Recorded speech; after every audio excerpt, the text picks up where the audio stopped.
Good day, everybody. May 16th, 2020, virtual clinic, virus-free virtual clinic. Well, new format today. So we're going to talk plays, run plays, pass plays, kick plays, and we're going to break out into position groups.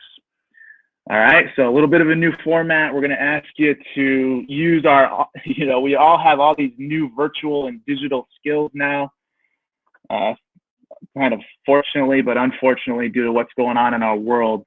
So we're going to put them to the test today and leverage our skills to hopefully get better in this hour to hour and a half that we'll be together. All right, thanks for joining.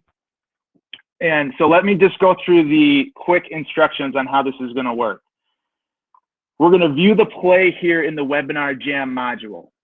All right, view the play in the Webinar Jam module, and then over, whether you're on a laptop or on a mobile device, whatever it is, there's going to be basically a pop-up, that says play one, click here to respond to play one. So you're just simply going to click that. Again, this is in the Webinar Jam module. So you're going to click that button right there.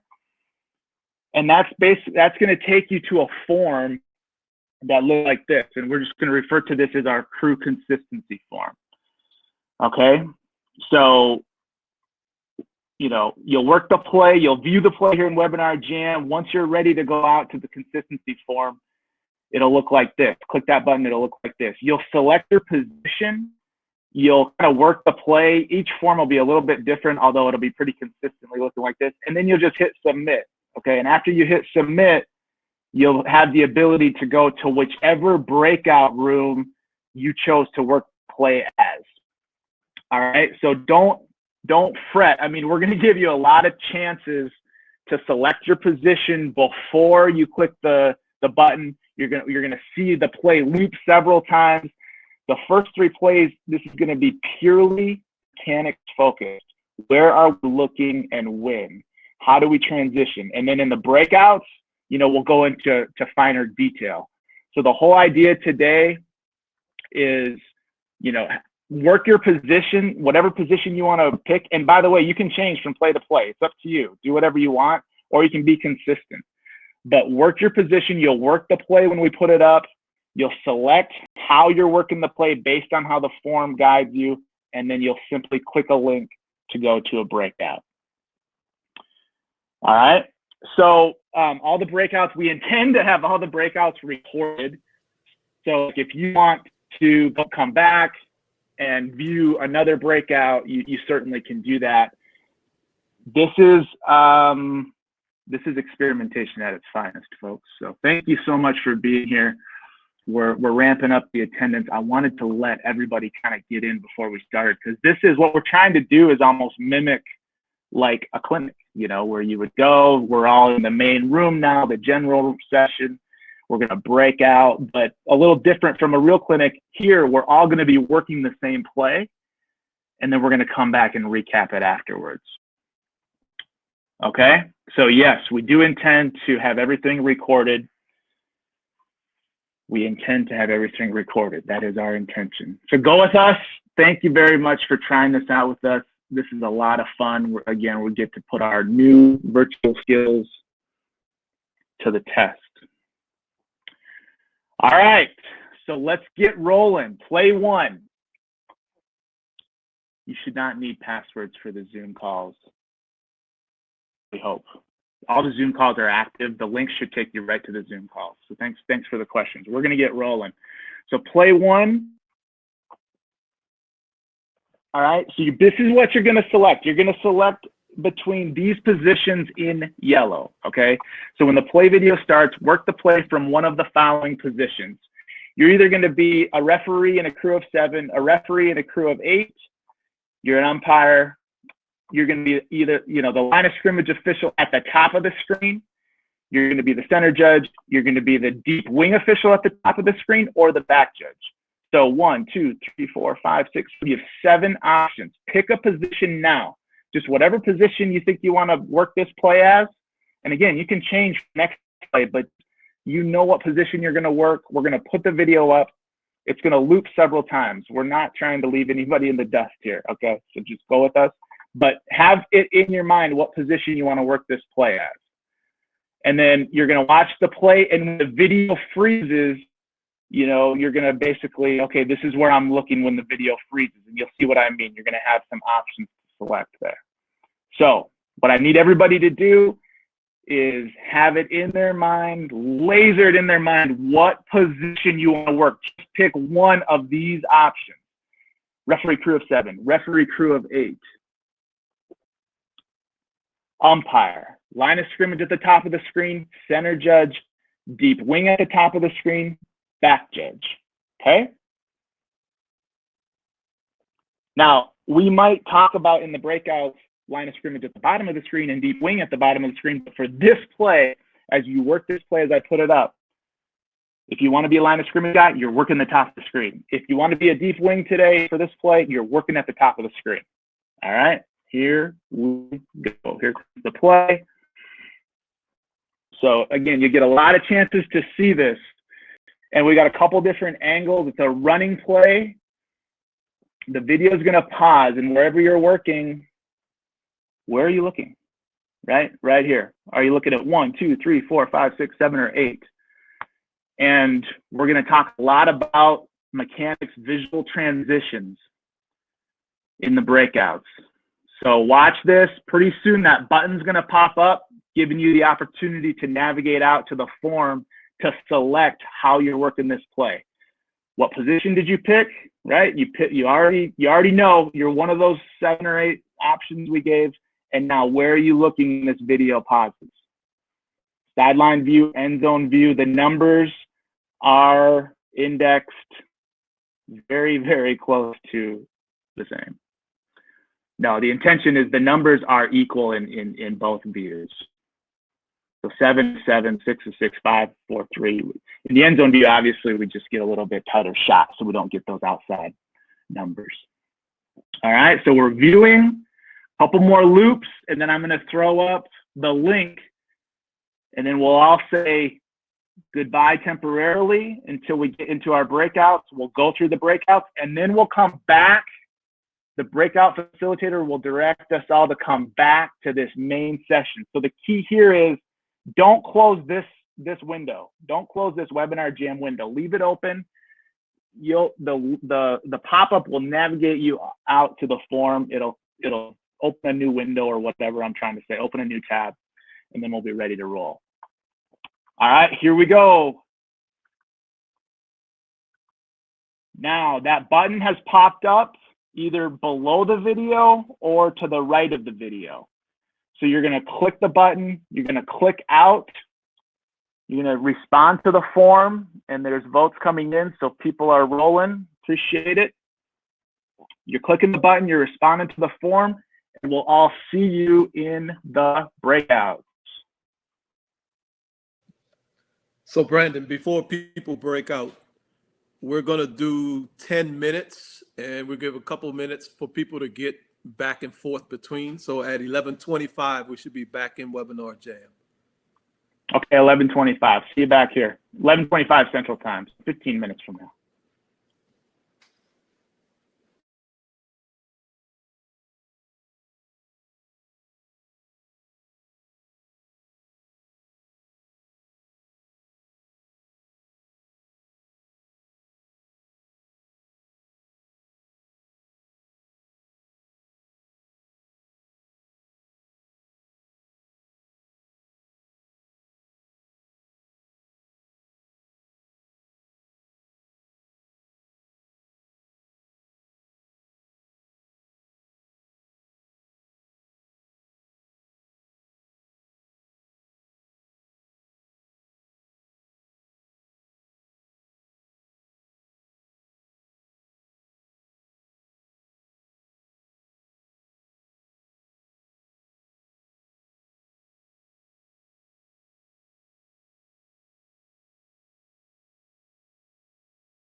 All right, guys, back judges are back in the webinar jam room. Brandon, not sure if the referees, umpires, and center judges are. They had a lot to go over, so we'll just hang tight and wait for him. Line of scrimmage, deep wings. You guys here yet? Deep wings are back. Awesome. Line of scrimmages too. Guys, in the back judge Zoom breakout, the back judge breakout, ended up talking most of the time just me as we went through the mechanics of how this all would work. So we didn't get to do a lot of back and forth. So feel free to type comments if you had any issues with anything. If it doesn't work, just give us a heads up. I don't know that there's anything we can do about it, but certainly communicate with us. All right, Brandon, you're back, ready to go, man? Yeah, we're back. We're back. So any revelations out of the breakouts? We didn't. I was long-winded, of course. So, we basically just broke down our coverages. Really, we weren't too much help out here at number 7. And what you see at number 7, that's that left tackle that goes second level, that it turns into a clear and obvious foul for a leg whip. So what about like David, line of scrimmage? Did you guys talk about coverages out there, or was that? Can you help us with that? Yeah, can you hear me? Yes. Okay. Yeah, we just talked about especially when you have flow away, it's real easy to get into the habit of kind of just thinking you're going to get, slide down and get, mirror and get the spot.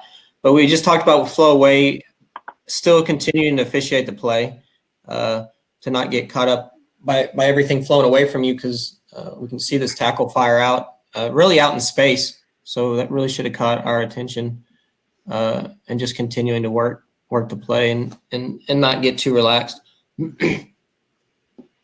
Awesome. So what about either Tutai or Daniel, back judges, deep wings?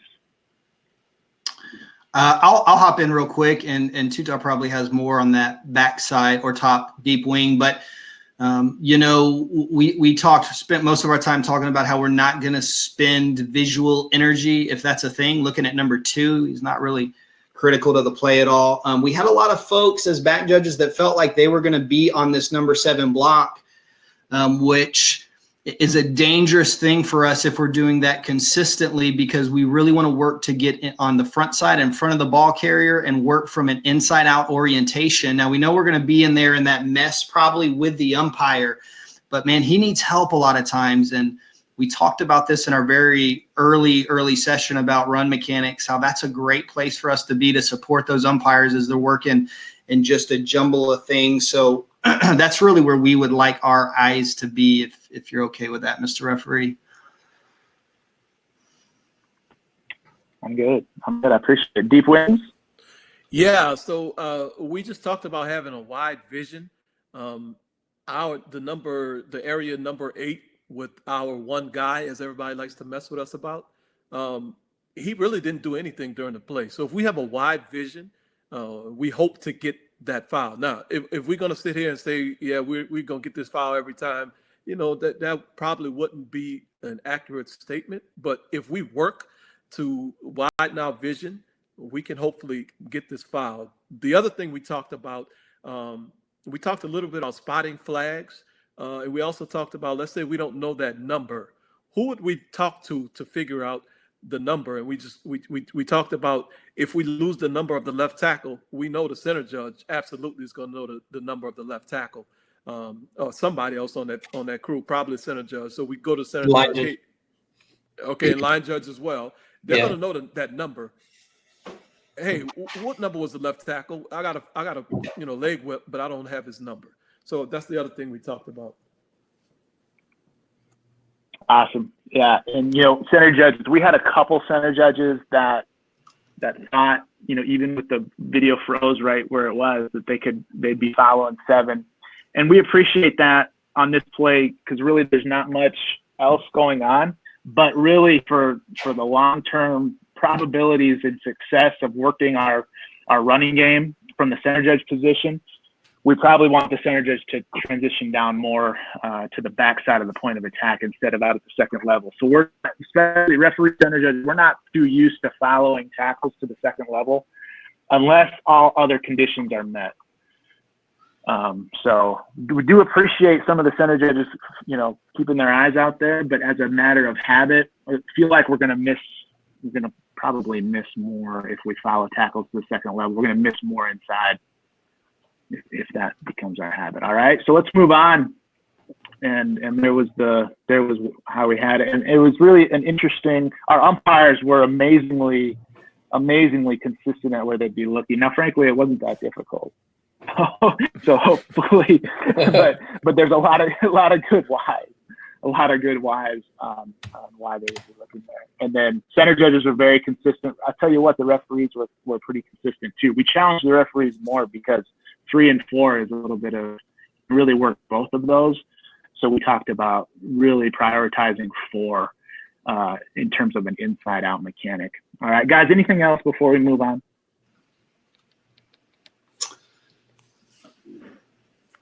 No, I think we're very good. Awesome. Play 2.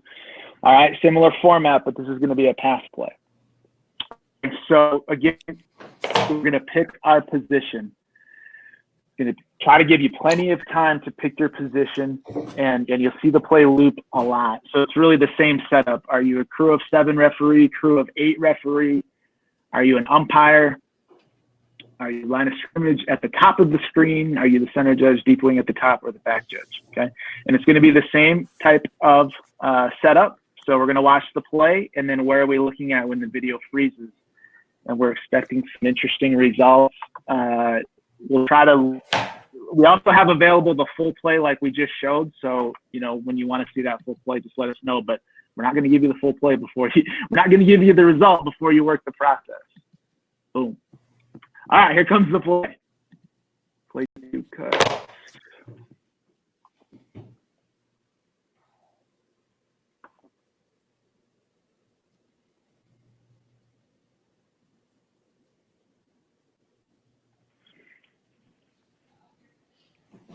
All right, so it's real quick. So we get our pre-snap.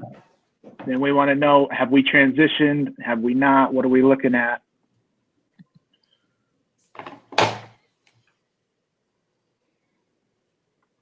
So we're going to loop this thing several times. Once I throw this button up here to navigate you to the form, you don't have to click it. I mean, you can keep watching. Although, how many times do we get to see the play over and over again on the field? That's not what we're doing here. We're trying to be really good. We're trying to be good. We're trying to discuss. So watch the play, let it loop for you, and then go ahead and click that button that just popped up. Click here to respond to play 2. And once we get rolling, we will meet everybody back in those Zoom rooms. Remember to unpause the recordings.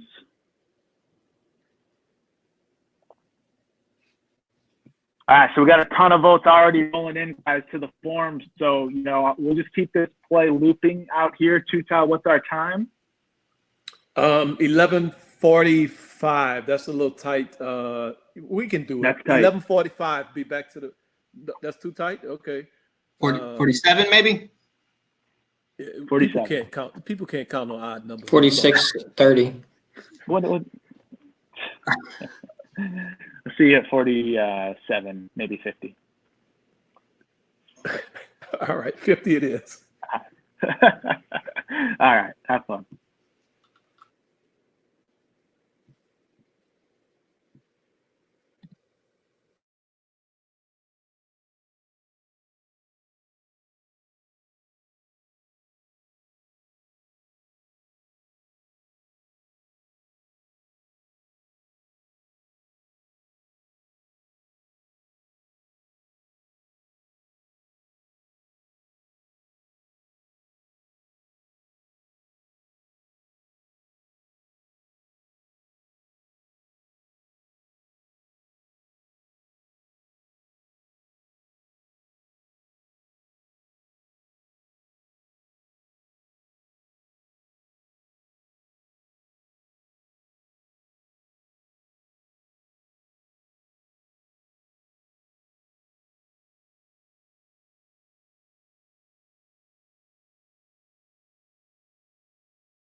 Deep wings are back.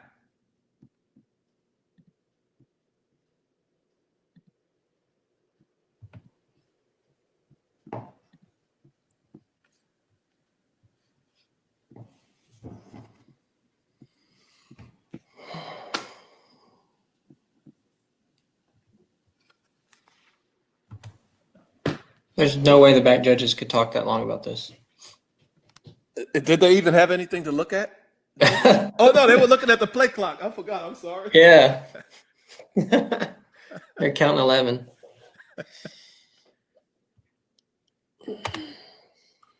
Hey, man. Hey, guys. We're here, Daniel. Yes, sir. Oh, well, I'm just saying, watch your mouth. Okay. Some people like to hear themselves talk.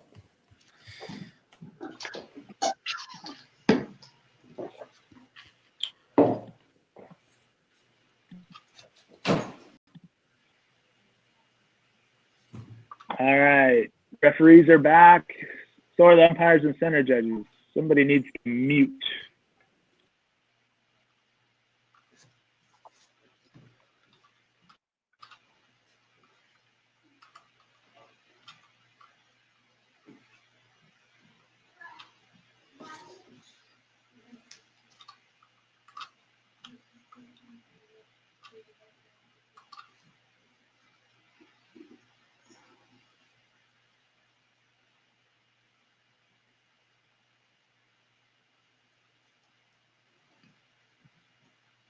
Hey, guys, that's a good question.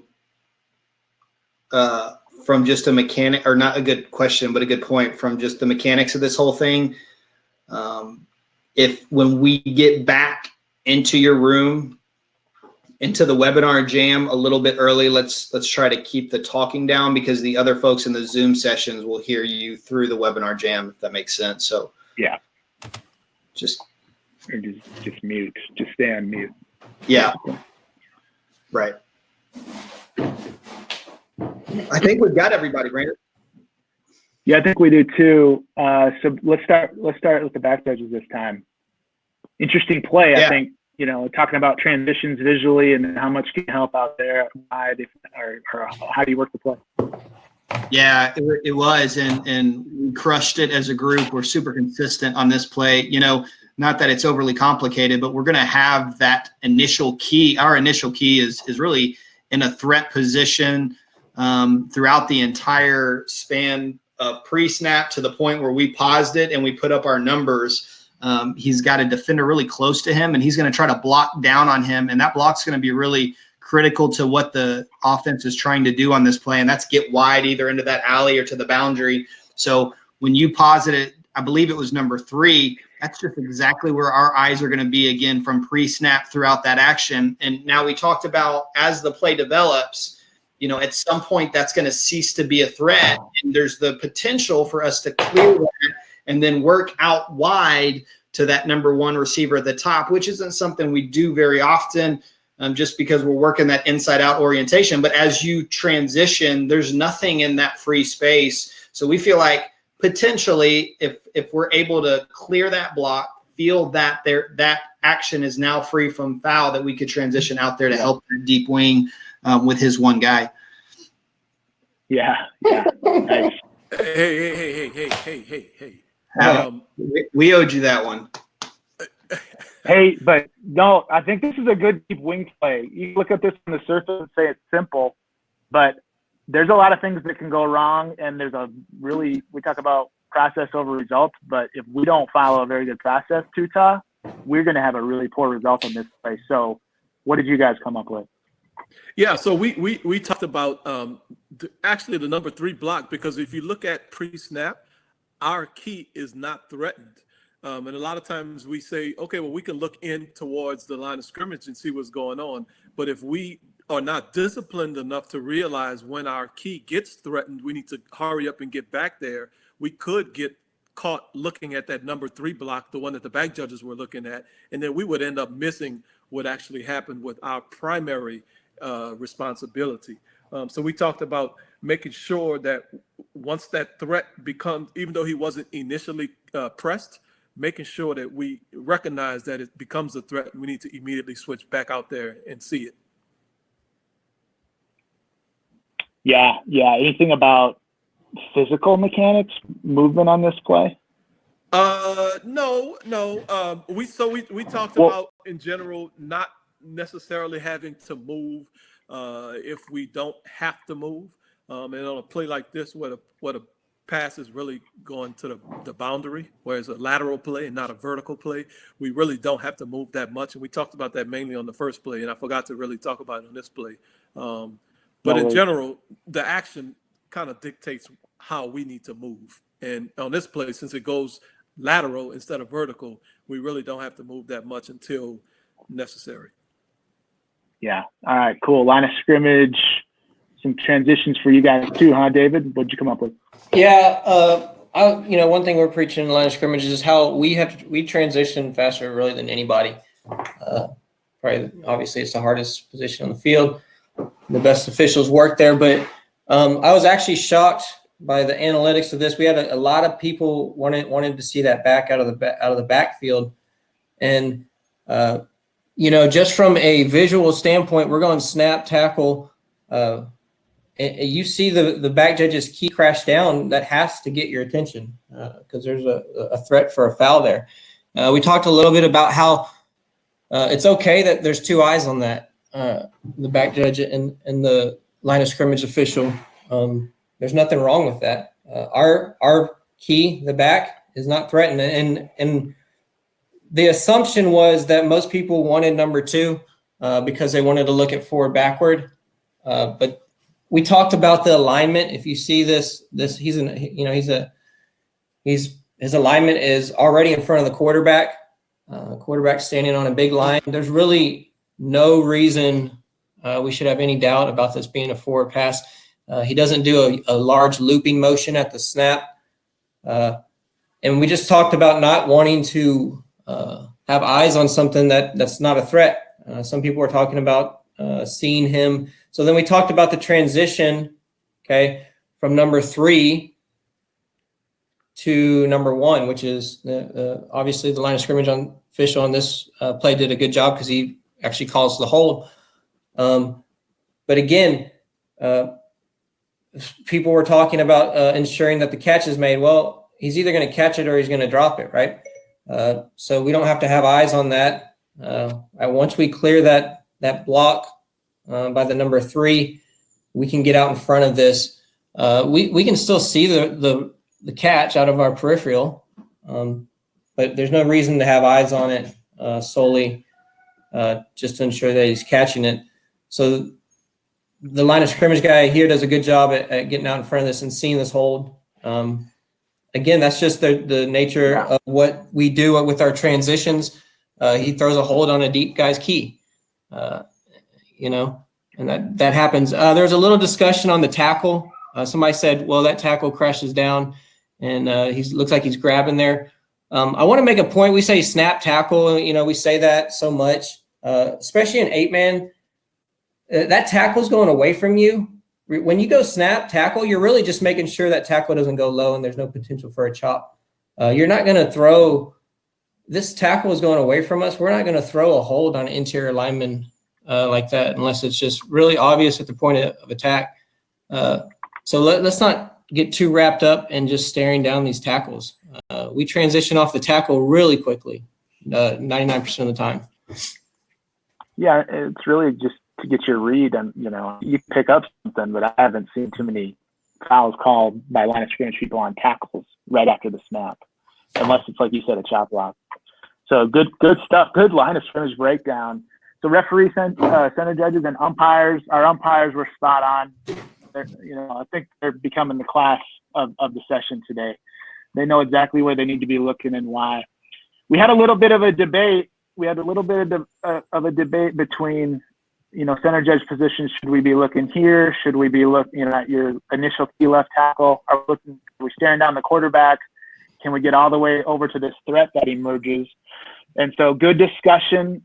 And really, I think what we're really trying to, hammer home is that one of the biggest challenges from an 8 crew of 8 mechanic in the backfield is staying on something that just really isn't a threat too long. And I know this is a quick transition, and maybe the play was stopped a little prematurely from a visual transition standpoint, but this number 8 out here really just isn't much of a threat at this point. And if we see the wrong color breaching through to attack our quarterback, we want to try to get both sets of eyes over there. Maybe again, this point in the play isn't a perfect stop, but just as a general mechanic visual transition, guideline, let's start to transition over. And then our referees, again, we get told that we need to, the quarterback is our guy. The quarterback is our guy. Let's protect the quarterback. When he's standing like this, we don't need to watch this. We really want to transition down and see what's going to happen with number 3 here. The quarterback could have easily just tucked the ball, maybe pump faked here to set up a long pass out here. Certainly he didn't, but he could have. And in that case, then number 3, maybe he goes low, maybe he goes high. I mean, maybe 3 gets held. So if we're looking at the quarterback at this point, we really risk missing what else can happen here. And I know we have overlapping coverages from other positions, which is great. But let's work threats. And I think that's the theme that's emerging. Okay. Real quick, yeah. Someone, just a couple questions in the chat. Someone said, if you threw this on the SQ, would you want to have a conversation? Me personally, no. If I have a hold on whoever, I'm just going to throw it and report. I don't know if you guys disagree with that. And then there's talk still about on ensuring that there's a catch. And I don't know how to really explain this, but what we do as line of scrimmage guys is see stuff out of our peripheral. And I think, most of us should be able to see out of our peripheral this catch. And if it bobbles, then we could turn our attention to it. But it's really not that far from that transition where we're looking at that number 11 holding. So I just don't think we should just have our eyes totally focused on it. And somebody mentioned the trajectory of the ball is low. Again, we can see that out of our peripheral. And then if we have a sense of that, then we can turn our attention towards the catch. Yeah, and David, I know this was not really a trip set, but it could have easily have been. We had a little H-back there. Yeah. To the tackle.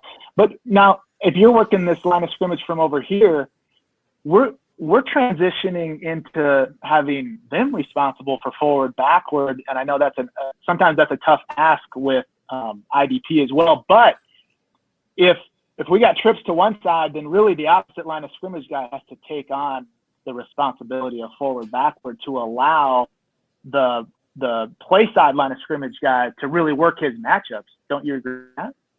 Yeah, definitely. And I mentioned in the breakout that I'm kind of probably hard-headed because realistically the primary is primary. So I like to have ownership of forward backward always. And maybe that's why I'm so comfortable not even worrying about this, because as a line judge, I work forward backwards so much. But to me, this is easy to tell, but you're definitely right. The backside will have help with that for sure on forward backward.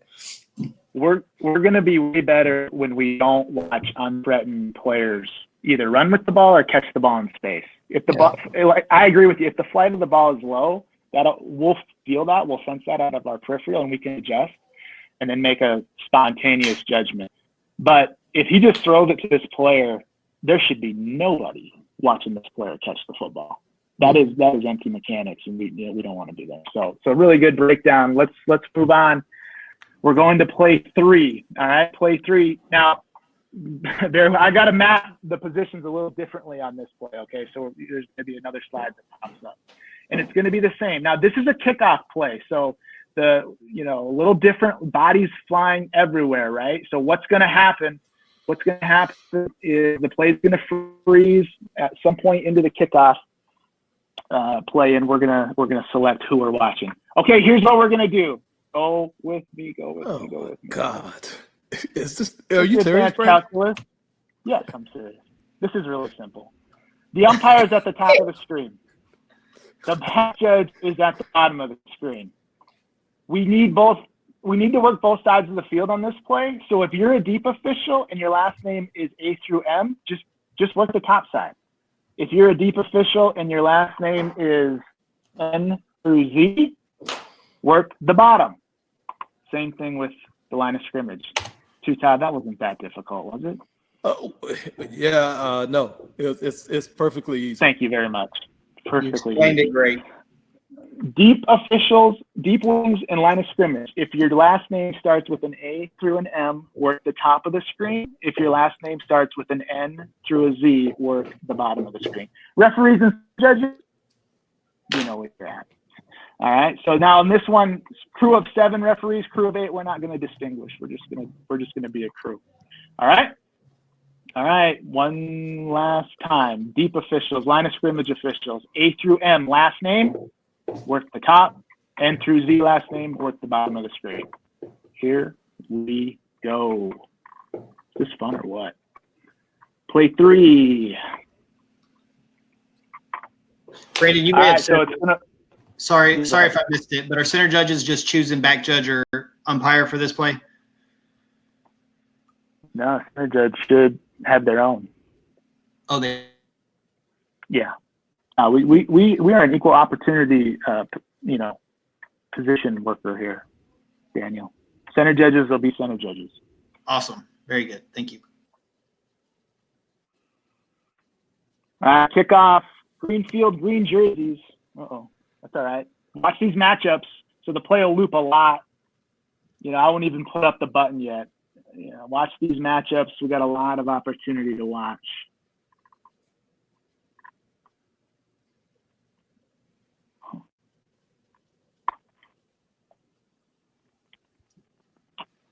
Okay, so we've got, that's the TV view. So really there's 3 views. The TV and the sideline view are similar, but it maybe just gives you a little different perspective. So this is the sideline, the high 50, all 22, whatever you want to call it. Okay, what's happening at number 1, 2, 3, 4, 5, 6, 7, and 8. And then the end zone view, you also get a chance to watch these players come down the field. Working football in May on a Saturday afternoon. What could be better? 1 through 8.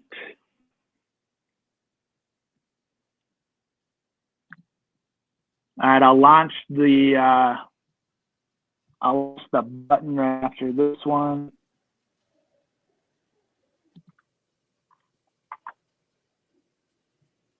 But again, the play will loop, so don't feel like you got to be in a rush to get out to the breakout. Just take your time, and the button is launched.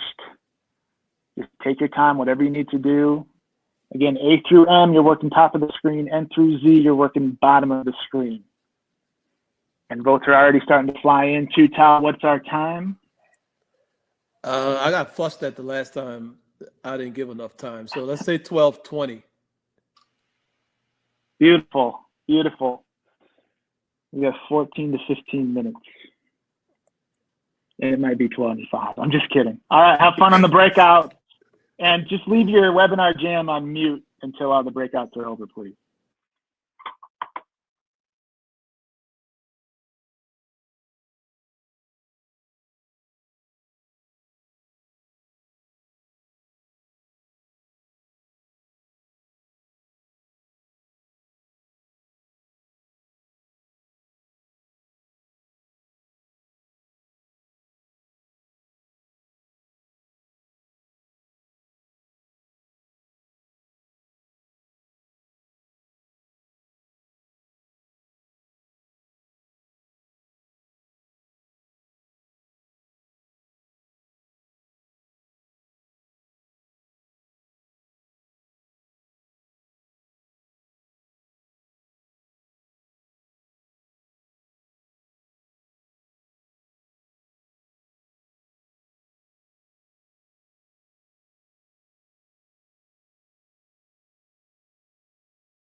Line of scrimmage is back.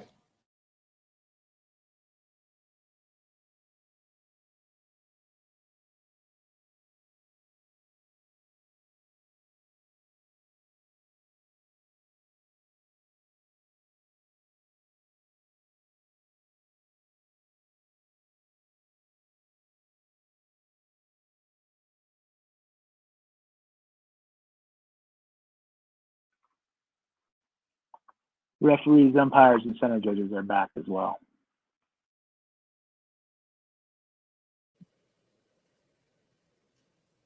Skill position player officials, I should say, are back. I already said the referees and umpires and center judges are back, but thanks.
So what happened to staying muted until 12:20? Was that just a guideline, a suggestion more of than an actual rule?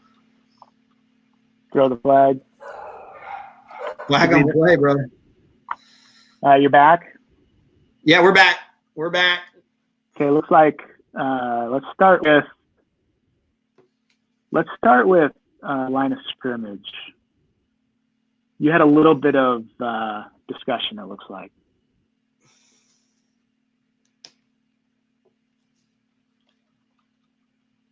David. Make sure your mic's on, David. We good? Yep. Yeah.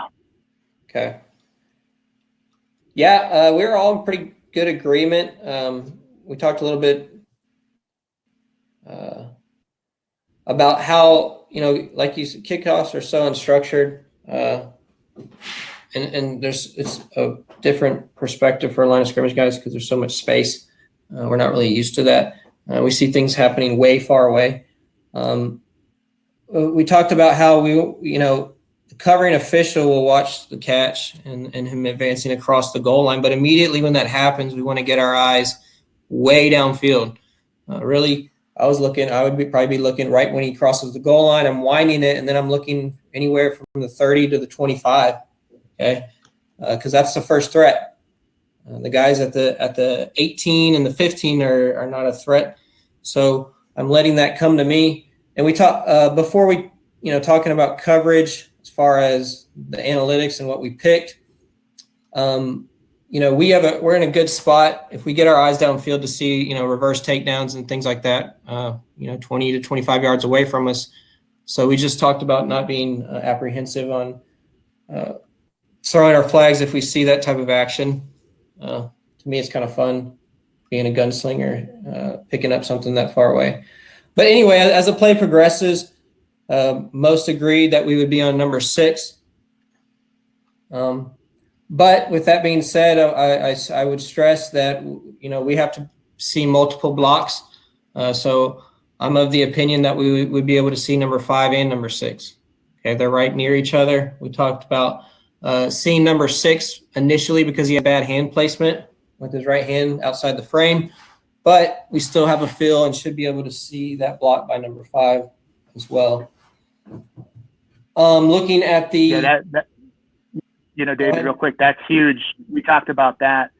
in our breakout too, talking about how we know this is why we do these exercises as a crew.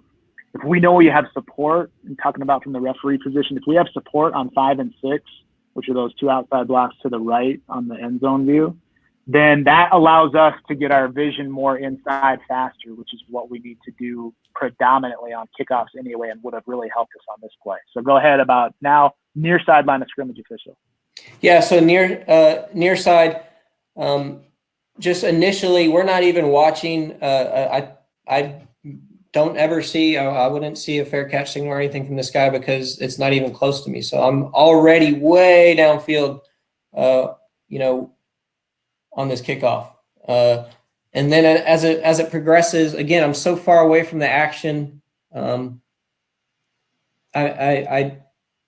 have no, when he crosses the goal line, obviously, but I'm looking way out in front, and then we should be able to see that defender get past, the blockers. Once we see that, that's got to be a red flag, because we know probably if he gets past those the blockers, there's probably gonna be somebody chasing him. So we talked about being able to see the blocker in chase mode and see that number 7, I think, was on the analytics. See that action that takes place right near the runner. So we all agreed that, and again, this is another one. I had a few people voted on number 8 as well, and I agree. I agree that with that wide of a view, the near short wing really should be able to see 8 and 7. I think we have to be able to see multiple blocks on kickoffs, especially. Yep. Good discussion. Deep wings. Yeah, we just talked about making sure. First of all, let me just make sure everyone understands the deep wings manage the game. So let's just start from there. So we stand downfield and we have a really good wide view, and we make sure everything goes well on the entire field. So, but one thing that we mainly talked about is making sure that we are disciplined enough to not leave a potential threat to go find another threat. So at the top, we have a player in chase mode.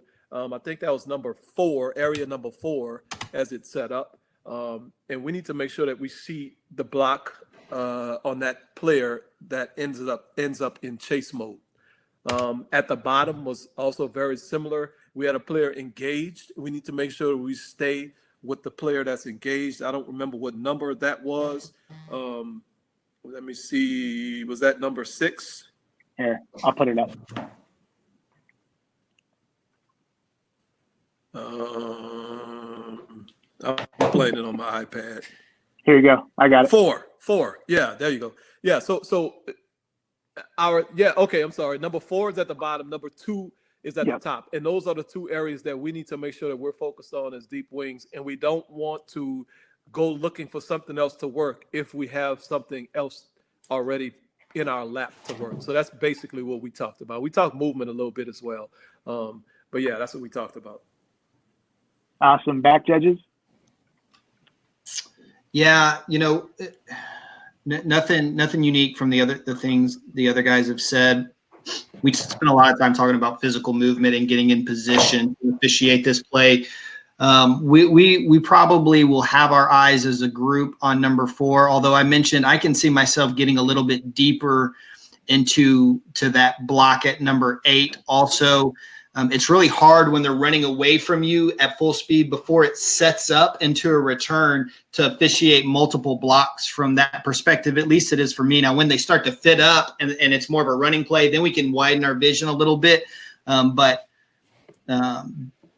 one of those blocks, probably number 4, is the most natural one for us. Again, just for me personally, I can see myself getting to number 8 just as a function of where the returner is. We also mentioned, remember, just for the good of the group, we've got new mechanics for kickoffs, and those mechanics kind of have these backside folks. That's the umpire, back judge, center judge, and deep wings stopping their coverage at the 30.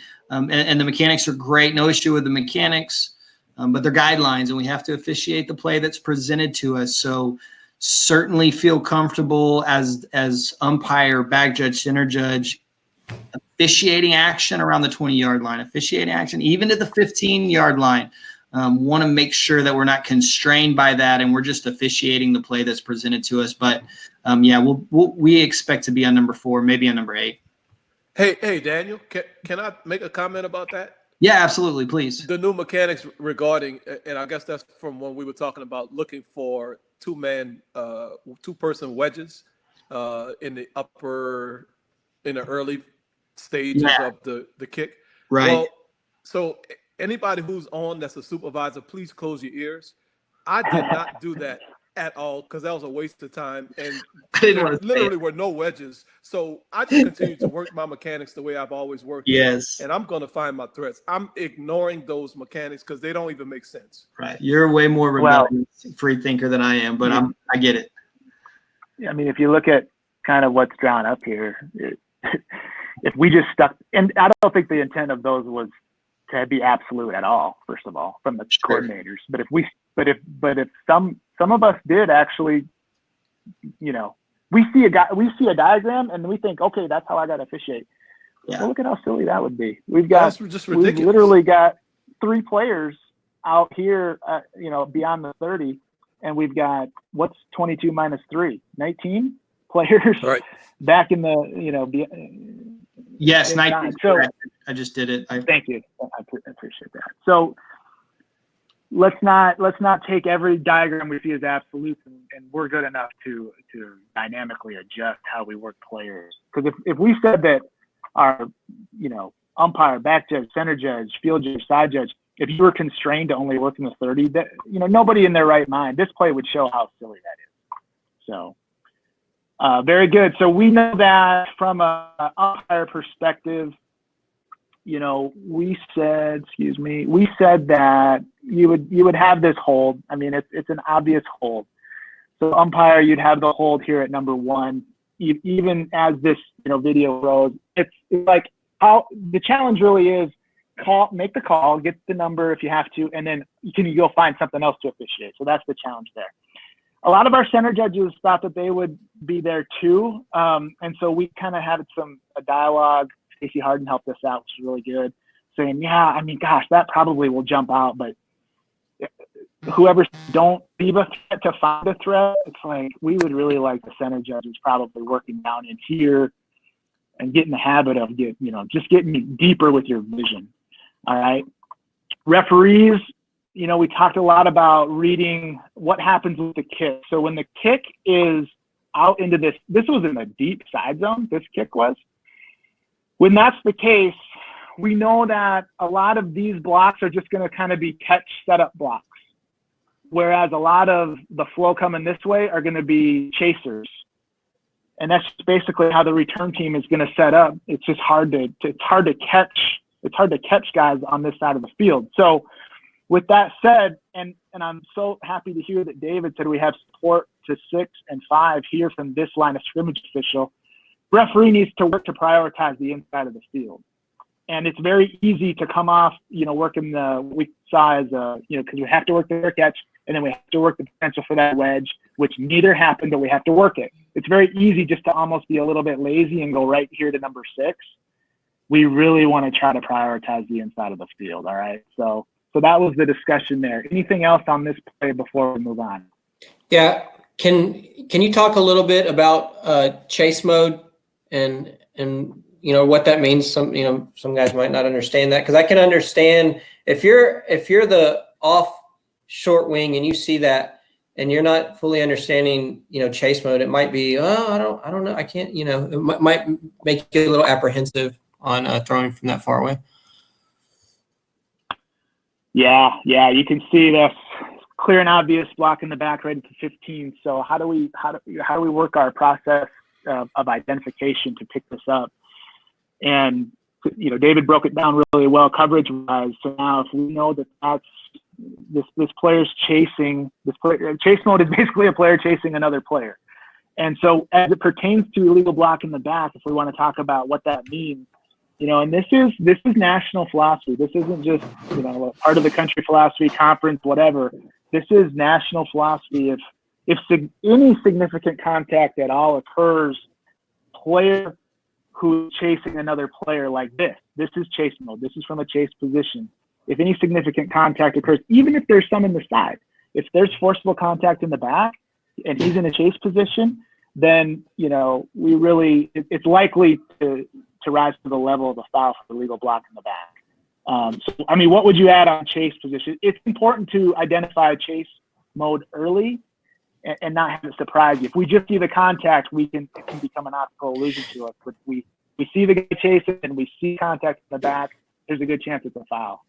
Yeah, and that's why the short wing at the bottom had a really good shot at getting this, because he's guys downfield the entire time, so he sees him break through, right? So and so then he can have a feel for that. I think I think a lot of short wings would if they didn't understand chase mode or explain to a coach that's irate, well, I got him in the side there, coach. Well, here he gets him pretty good in the back, but depending on your angle. But once you see him break through, then your antenna's got to go up. Yep. Yeah, and we don't have a problem at all. We don't have a problem at all if we throw the flag from the bottom of the screen, and we don't have to throw it all the way out here to the numbers. No. The field. Just get the flag out. Try to get the spot. It's going to be position 5. So it doesn't really matter. Just move your flag later. We don't have a problem making that call from across the field. Tutai, what did you have? Do you have freeze? It was a whole nother point. Do you have freeze frame in the end zone? I don't know if y'all are finished talking about chase mode. I was going somewhere else. Well, let me get the cut back up and start talking again. I'll get it up. Yeah, so I wanted to talk about movement, depending on how the kick, adjusting our movement based upon the direction of the kick. And if we look and I wanted the end zone view because it kind of really illustrates what I kind of want to talk about. And maybe, people will just tell me, no, you're an idiot, shut up. And I'll be like, okay, fine, no problem. This kick is going deep into the left side zone from behind the kickers. If the umpire stops at the numbers and the center judge works to get to the hash, wouldn't we be in better position to cover this play? Instead of just normally just saying, well, umpire back judge, we got to get to the hash. How about if we adjust our movements and say, well, if it goes deep in one corner, then stop at the numbers. If it goes deep in the opposite corners, get all the way to the hash. And center judge adjust also based on that. So now we have an umpire and a center judge working more into the middle of the field who can actually see some of these areas. And I think the center judge or the umpire, depending on which one is in a better position, would be in good position to see that block. Yeah, I think it's a good point. And really, when you look at that where we freeze from the end zone view, it's coming up here. I think if we're really, really self-critical here, we would probably say that our center judge is too far to his right and our umpire is too far to his right. Right. To your point. Yeah, he ran way. I agree. Yeah. Yep. And so now the question is how do we start to sense of these kicks? When they kick between the hashes, they're wrong. It's hardly any kick ends up in the middle of the field between the hashes. Right. So we want to, we can see like kicker's body language tells us what direction he's going to kick it. Initial flight of the ball. Certainly, we don't want to substitute any other responsibilities for watching the flight of the ball. But we can sense how the kicking team's going to go. They all know it's kick right or kick left. So the way they run tells us. Right. I agree with you. I think it's a great point. It is a great point that also. Not for this one specifically, but applies to back judges as well. Just want to make sure that we're all on that same page because that great point. Just all right. Play 4. We're just going to stay in the room. We're going to stay in the room. We've taken up a lot of time. I really appreciate it. That was fun. It was clunky. It was fun. It was awesome to watch play 4. We're just going to talk. We're just going to talk about it. Put your questions in the chat. So I'll just set this play up. We're in the red zone. A lot of things to think about there. Okay, quarterback, almost like play 2. It was going to be maybe a quick pass, but then he pulls the ball, tucks the ball, and now we do get pressure, which almost reiterates the point of let's transition our eyes to pressure in the backfield instead of watching blocks for too long if we can. All right, so we're going to see really good TV replay here. It's a fumble. maybe from the line feed it looks like an incomplete pass, but certainly it's a fumble. Referee in great position to rule on this fumble.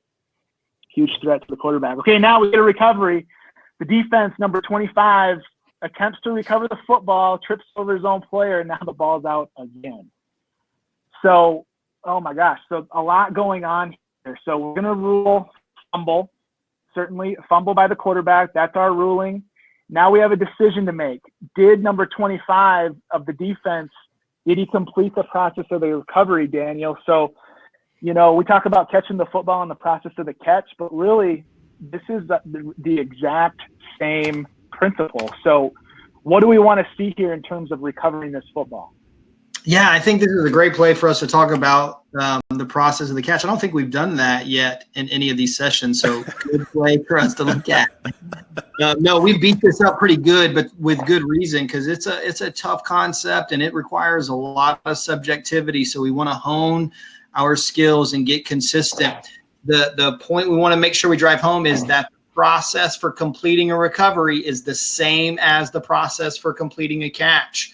So we could talk about upright receiver, firm control, element of time, body part down, inbounds. What we have here is a player who's completing the recovery, but in the process of trying to complete the recovery, he's going to go to the ground as a part of that process. So the things that apply to going to the ground to complete the catch, maintaining firm possession, the element of time, and maintaining firm control while we hit the ground, surviving the ground, right? All of those things apply to this process. Really, really close. And then what we're going to have thrown in here is the potential for a separate and distinct act, second to come into the game. We call it our second act. So if in the process of going to the ground to complete the process of the recovery, we can perform a separate and distinct act common to the game, then the process of the recovery has now ended. It's over. He's completed it. Really tight consideration here, but those are the things that we have to think about. Yeah, so that's a great breakdown, and I think I've heard you talk about that before. Point. But I mean, how much time do we spend on this stuff? We have to keep seeing these types of plays and to help, really bolster our consistency. Okay, so now whatever our ruling is here, and I don't care if the game is with replay or not. Let's just forget about that for a second, because really we can get to the same result. So our line of scrimmage guy at the top, okay, he's gonna rule number 25 for the defense down, and that's a really strong ruling. We like that body language, certainly. But let's say that another official has a view, and maybe number 25, instead of firmly controlling the ball when he did, maybe he bobbles it, and unfortunately the line of scrimmage guy just didn't have a good look at that bobble, and he almost kind of just got caught up in the moment. So now the ball's out, and what do we have to do? We have to finish this play. Even though we have a ruling of down by our line of scrimmage person, the rest of the crew, and even the line of scrimmage guy to some extent, we have to start all getting in the habit of finishing the play so that we can get to a ruling on the field of who ends up recovering the ball. That ruling on the field may become a moot point, because we may decide to go with the line of scrimmage ruling or whatever when we conference, but let's start to introduce and really kind of hardwire this concept of finish the play out to who recovers the football last. And this can be meaningful at every single level. Okay, so Tuta, let's say you see from whatever position you're working, the number 25 for the defense here never had control of the ball. And you see a scrimmage official with this, and we're not saying this line of scrimmage official is wrong. I'm just doing a what if here. You say, hey, oh my gosh, he's ruling him down. He never had control of the ball. So start to help me out. What kind of communication are you going to instigate to help us get to the right result here? So I'll pretend that I'm the deep wing on that side, for instance. First thing, like Daniel said, and like you said, I have to finish the play out. So, okay, I see the ball come out when 25 hits the ground. I need to finish the play. And when I run in there, I will go to the second pile, and I will see that we have a red jersey that has the ball. So then I would immediately turn and see that line of scrimmage is pointing to the ground. So I would tell him, hey, 25 was bobbling the ball. He never had firm control of the ball before hitting the ground. And I would be direct and I would be factual. And then we can start our discussion at that point. And I think it's important to be direct, and I think it's important to be factual, instead of bringing in a question where I would come in and say, hey, do you think 25 had control of the ball before he hit the ground? Are you sure that he's such and such and such? So what I would do is I would be direct, be factual, and then it's up to the line of scrimmage official to either come off of his ruling, or then we're just going to have another discussion and figure out how to get this thing right. Perfect. So this is different than, you know, the two words that we put together that we never want to say, but let's just say it since we're on video here. This would not be considered an invert whistle by any stretch of the imagination. This would just be a difference in, you know, judgment based on facts that happen, like Tutas said, on the field. So what do we need to do? You know, we really need, especially like from the referee position and maybe the umpire position, finish the play to this end recovery so that we definitely need a ruling on the field at the end of this play, you know, because we're going to have different inputs. So, you know, the referee, think about what your announcement might have to be here in terms of the different inputs you get from your different officials here. You know, really just stick to facts, and we don't want to get caught up. We don't want some official coming in here and saying, wow, the whistle blew. The whistle blew, sure, but everybody continued to play. And we do have an immediate recovery in the continuing action. So, you know, whether your game's in a replay game or it's not a replay game, we kind of think that you know, David, talk about how do we transition ourselves getting into this habit of finishing these plays to their very end, continuing to officiate. We talk about that a lot, but this is another aspect of that. Yeah, I think probably the biggest thing is we just got to slow down, go slow, and continue to work the play. You know, the line of scrimmage official has him down, and he does a good job of selling that. But we still have bodies on the ground, and again, red eventually came with the ball. So I mean, we still need to officiate that. There's not only the recovery aspect, but also the dead ball action as well. But I like your point about not being an inadvertent whistle, because the continuing action, immediate continuing action. I don't know if a lot of people are aware of that. Just because he has him down, the whistle's blown, we see the ball is immediately recovered just after that. So we don't have to, live and die by, the whistle blew and make a big ordeal about it. Just slow down and talk. Yeah. So I don't know if there's any pushback to working the play like this or not. Daniel, coming in from the back judge position, you could probably help with a big, wide angle view of all this action, and just ask some questions. I mean, would you get involved in this at all if you felt the crew was kind of going down the wrong path, or how would you do that? Yeah, I would. Yes, absolutely. And I'll put myself out. I'll put myself out there. We're towards the end. Everybody's probably logged off anyway.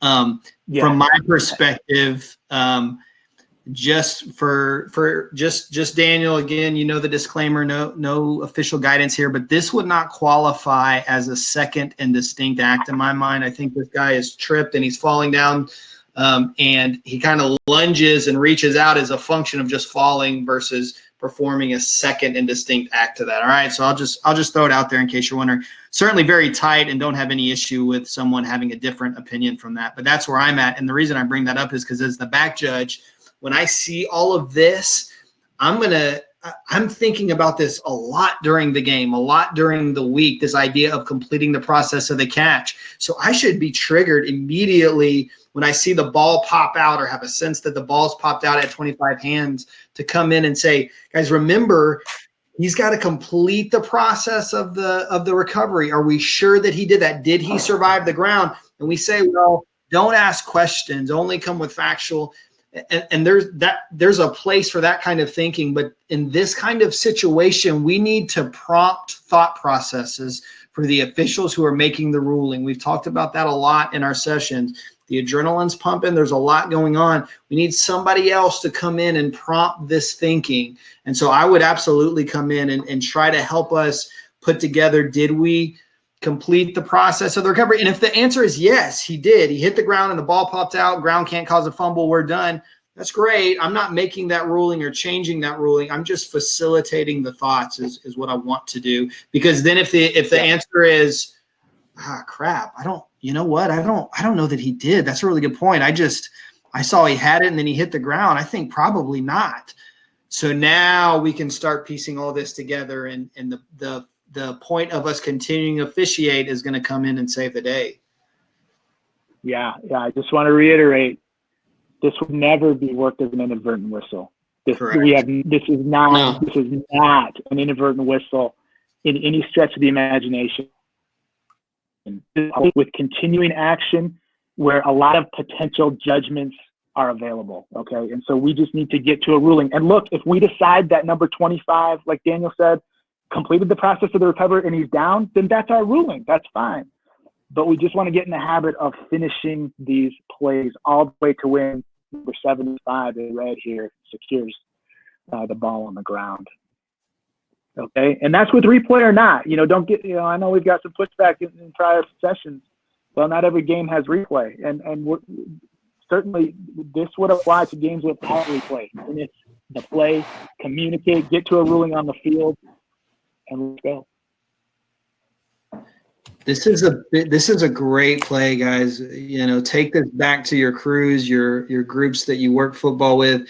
A great example of this is a shift. It absolutely is a shift that Brandon's taking us through, but it's one that is appropriate and we have to embrace.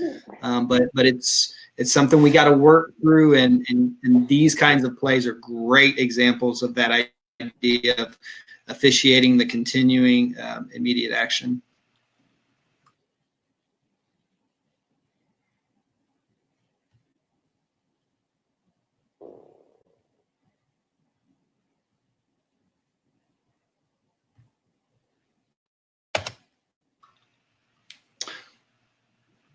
All right, guys, anything else we need to talk about from this play?